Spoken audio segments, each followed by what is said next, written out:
ব্যবস্থা করে দিব, ইজ্জত লাগলে আমাকে বল, ইজ্জত আমি এনে ব্যবস্থা করে দিব। আমি আমার কাছে ওইগুলা চা যেগুলা মানুষে দিতে পারবে না, তারপরে আমি তোকে দিব। এবার সত্যি করে বলেন, আল্লাহ কি দেয় না নাকি আমরা নিতে জানি না? আমি সবার মুখ থেকে শুনতে চাই, আল্লাহ কি আসলেই দেয় না নাকি নিতে জানি না? আচ্ছা, যে আল্লাহকে আপনারা মানেন, এটা ওই আল্লাহ না যেটা ফেরাউনকে দিছিল?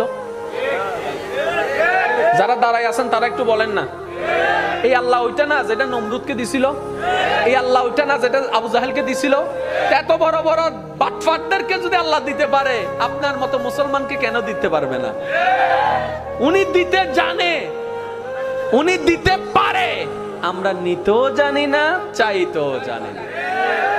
অনেক আল্লাহর বান্দা আছে বলে, আমি নামাজ পড়ি, তারপর আল্লাহকে চাইছি, আল্লাহর কাছে চাইছি, আল্লাহ আমাকে দেয় নাই। রোজা রাখছি, চাইছি আল্লাহর কাছে, আল্লাহ আমাকে দেয় নাই। আমি এত টাকা মান্নত করছি, চাইছি, আল্লাহ আমাকে দেয় নাই। আহাদে আল্লাহ কি তো আল্লাহ কন্টাক্ট হই না? তুমি কে? বলে যে বান্দা। দেনেওয়ালা কে?